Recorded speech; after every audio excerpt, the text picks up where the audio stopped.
You're a business owner, right? You have the ability to make as much money as you want if you're willing to pay the price and do the things that you need to do. Yeah. Why are you comparing yourself to a friend that had to work 5 years to get a promotion of an extra $10,000 when you yourself have a vehicle to make $10,000 in a month if you did what you had to do? Yeah.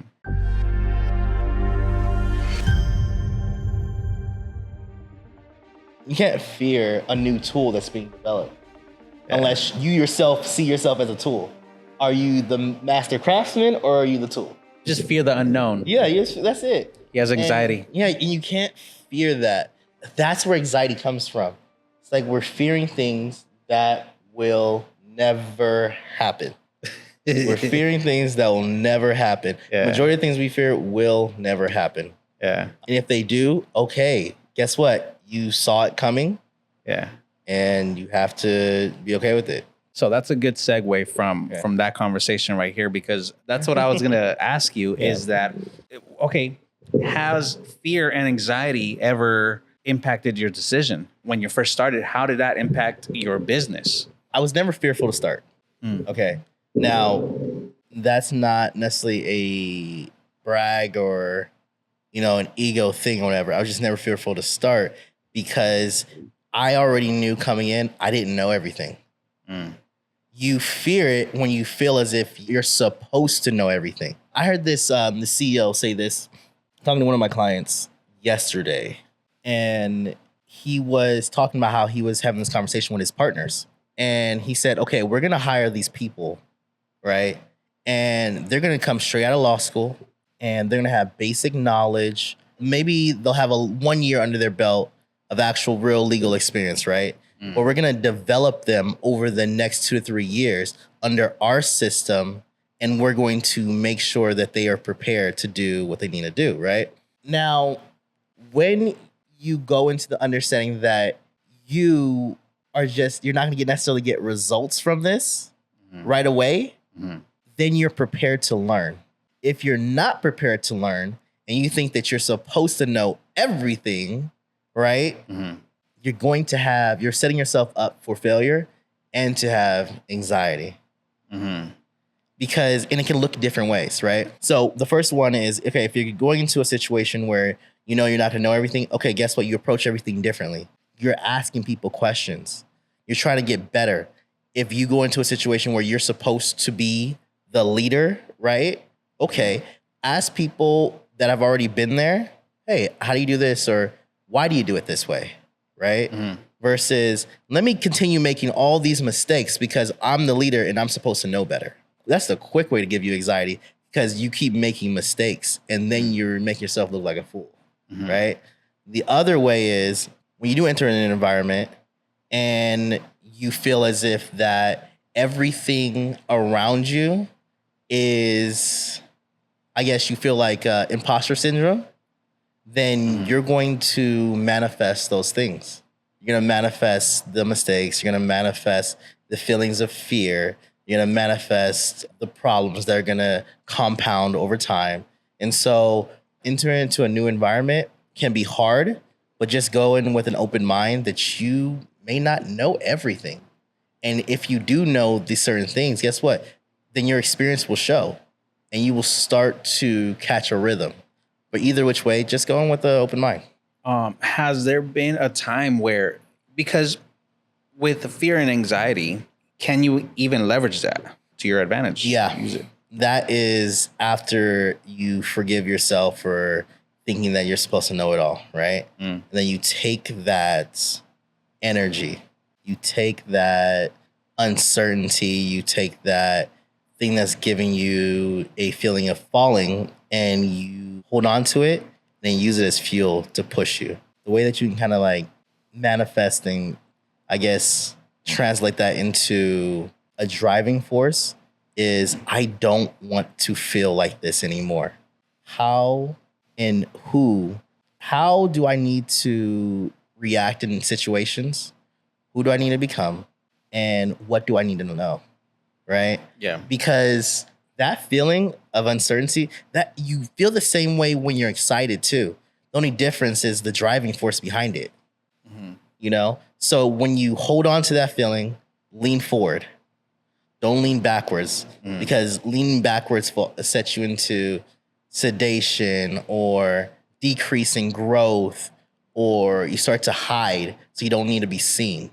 And so if you're feeling like that, lean into it, but understand where that's coming from and then readjust it into the direction you want to go into. Have you seen fear in your team before, or anxiety? Like, are you able to kind of notice that when someone on your team, especially, like, how do you promote motivation or inspiration to somebody who is fearful or who is like, I don't know if I want to do that, and they're directly under your control or your leadership? Yeah. One of the things that I always say to my team is like, okay, the quickest way to piss me off is to say that you know something and then you do the total exact opposite. You're like, I know. And then you do the complete opposite. You didn't know, but you felt as if by default you had to say that you did. Right. So when that happens, whatever, they create anxiety or fear for themselves. And then I reinforce that. I say, look, if I'm giving you new information, force yourself to ask a question. You're going to ease that feeling of uncertainty from yourself if you continuously ask questions. And you're taking a big thing that is the unknown and you're dissecting it into a known understanding. It's like the aspect of stoicism, right? So people always think that stoicism is the absence of emotion, but it's not. It is the understanding of emotion, is the understanding of a situation broken down into questionable, understandable bites of life lessons. Yeah. And I think in that, if we all approached it, even with my team, whatever, is one thing is, okay, me and my business partner, we have two different styles of leadership, right? His style is more of like, all right, let's get it done, high energy, ready to go, right? Cheerleader. Yeah. Mine is more of the, okay, I'm going to tell you why this needs to get done, and I'm going to show you how to get it done too. And I'm going to break it apart, and I'm going to keep revisiting the same fundamentals every single week until it's second nature. And when I ask you a question, why was this done like this? You can break it down and regurgitate it back to me. That's how you know that someone's fully grasped an understanding of what that is. And so that's how I approach the team in that aspect. Something that you're not directly in control of. How do you manage that? Like, does that ever give you anxiety? If someone on your team, has a deadline, you haven't received any updates. How do you manage that? Like, that obviously for the client is you're gonna feel, at least for me on my side, I'm gonna feel some sort of anxiety and man, we're not gonna meet the deadline, and my task is done. My team's task is not done. How do I manage that? See, okay, so this is what I had to learn too. A timeline is the expectation of time, but is not a expectation of execution. Okay, so how do you know that person had all of the pieces, resources, and things and understanding to execute it by that timeline? Like, did you give them the pathway of that, right? So, for instance, one thing I learned when I was doing my marketing agency stuff was a lot of clients, I'd go into companies and they would have a marketing department. They would have resources to execute and do everything that they're coming and do, right? You know what their biggest issue was? Project management. Project management is the breaking down process of flows of how something is actually executed, right? Everybody has timelines. It's easy to do a timeline. Like, for instance, you can have a timeline on a house remodel. You can have a timeline of the mechanic can tell you a timeline of when you're going to get your car back or whatever, right? But guess what delays those processes? Resources, manpower. Hey, do you have any other projects that you're currently working on that would delay this project? No, yes. Okay, cool. Then you go into, if that's clear, right? So there's no other obstacles that are going to delay this project or whatever. Then you go into, okay, have I explained this project to you completely, right? And then it goes into, hey, I'm okay. So before the timeline is done, what I'm going to do is let's do a check. Let's check on the progress of this project before the due date, just in case I need to hop in or you need extra help. We'll be able to break that down. So now that individual feels supported. They're very clear on the execution of this project. And then lastly, they're clear on the actual timeline. The timeline should really be the last thing, right? It should really be the last thing. And you should never give somebody a timeline, especially if they're not battle tested. Because at that point, you don't know how they're going to execute this project. Because here's the other thing too. If you're waiting for something to have a timeline as, you don't even know if that's going to be the best final product at that timeline if you've never checked in between the process. Yeah. Does that make sense? Yeah. Yeah. So you said earlier, you've never really been fearful or scared to do something. You just do it. You just execute. What makes you not be scared? Because I'm trying to get to the boring part. Like, that's whether it is a new relationship, a new business, right? I think people get it wrong in the whole aspect of starting like a new project or a new business. Of course, in the beginning, you're excited, right? But you need to flush that out and get to the boring part, the part where the stickability comes into play, right? Because you're going to need to take all that enthusiasm and energy you had in the beginning, and you're going to need to reinforce it in the middle of the game. You're going to need to reinforce it in the middle of building, because that's where you're going to need it the most. You don't starting something doesn't take a lot of energy. Making sure that you can do it consistently, that's where the energy is really needed, especially when hard times come. Businesses go up and down all the time. There's companies that are multi-million-dollar companies, and they all have problems with it's either cash flow or payroll. Guess what? Same in the beginning or whatever, but guess along that process, whatever, they have resources and things that help them stay in business. So all this you've done through just experience. Anything else? Like, do you have any type of resources that have helped you manage that anxiety or fear throughout your career? Yeah, definitely.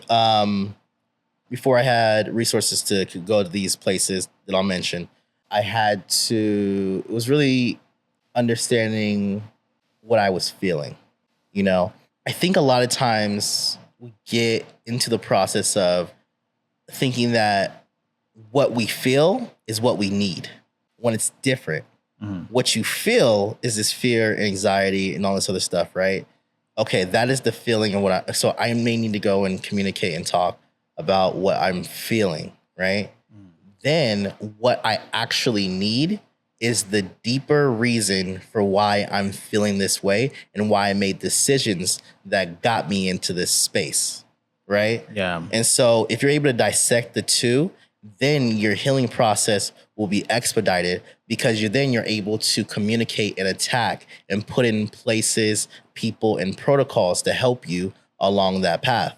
And so for me, the first thing, if you don't have, you know what, whether you have resources or not, first thing is always going to be communication. How you talk to yourself and how you talk to others as well too, that are part of your counsel or support group. The other thing, the more tangible things that I did was, so you have float chambers, right? So you have the sensory deafening. I've spoken about that before. Massages, taking yourself out, just, not trying to meet anybody, but just take yourself out to like a movie or going out to eat or whatever. Or even, if you're an entrepreneur or whatever it is, taking your iPad, laptop, whatever, to a restaurant, a nice restaurant, and just work and eat. Those are things that I do, or of course, working out. Yeah. What advice would you give novice entrepreneur that is just starting, and fear and anxiety is their main, analysis paralysis, like they say, right? They're just paralyzed. They don't know what to do. What advice would you give them? I would say two things. One, what are the facts of why you're feeling that way? Like, what is the source of that aspect? The internal work. Like, have you won before? Okay, what does that feeling feel like of winning? Because you need to reinforce, if you do have a fear of failure or you have failed, what are the facts of your winning history? Do you have a winning record in another space that you can translate that feeling into this new space to reaffirm that you are him or you are her, or whatever it may be, right? The other thing is you need to be able to understand the work that needs to be done. Because if you don't have a winning record and you're coming from ground zero, then what you're going to need to do is you're going to need to create that winning record by small wins, right? Okay, it's hard for me to make this phone call to this client because I messed up. Okay, great. I need to create a protocol to back up some winning energy. Let me go work out early today or whatever. Let me make sure that I have solutions to reinforce for this problem, right? Or it's going to come down to, am I truly being honest with myself on what my capabilities are and my capacity? And am I willing to pay the price for what I truly want?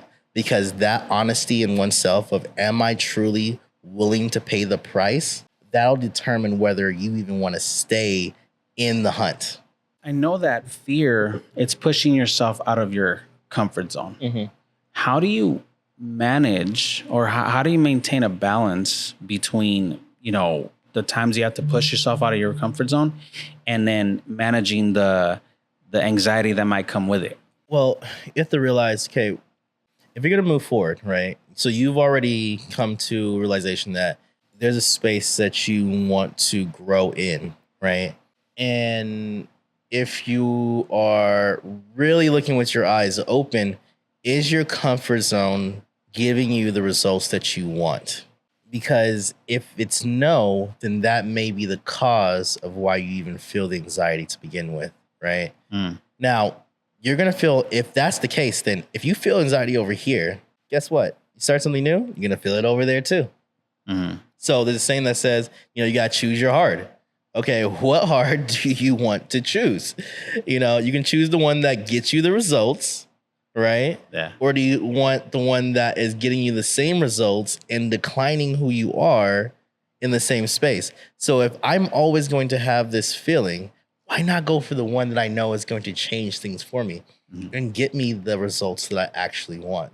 I was listening to this podcast earlier where it was Bedros Keuilian's podcast, where he's this person had commented on one of his posts, and he was like, well, because Bedros was talking about being mentally fit and mentally fit and physically fit as well too. And when somebody commented and said, well, what about Elon Musk and Bill Gates, whatever? They're not in shape. And Bedros said, he said, just because you point at someone that is the outlier, just because somebody doesn't feel fear beginning something, it does not mean that they're the exception to the rule.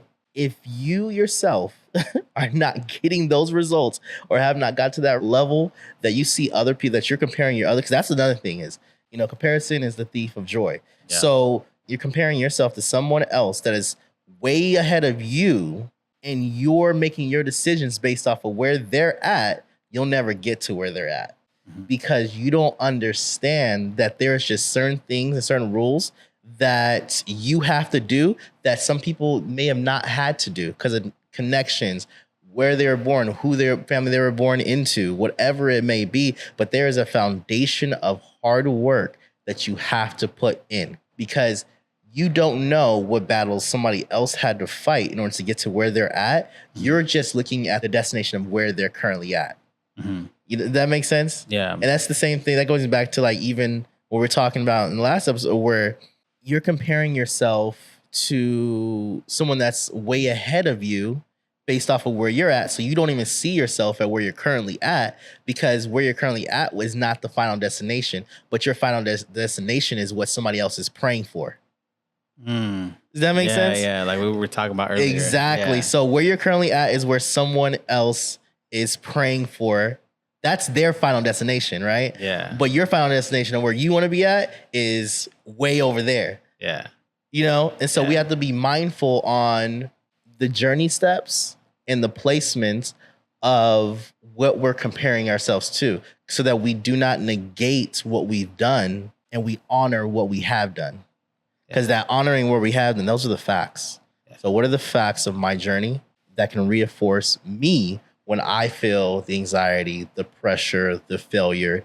Okay, what are the things I've done to reinforce where I'm going? Have you caught yourself comparing yourself? Absolutely. All the time. And how do you go back? How do you catch yourself, and then you check yourself, or what do you do? I catch myself and I just, I said, okay, this is just about time.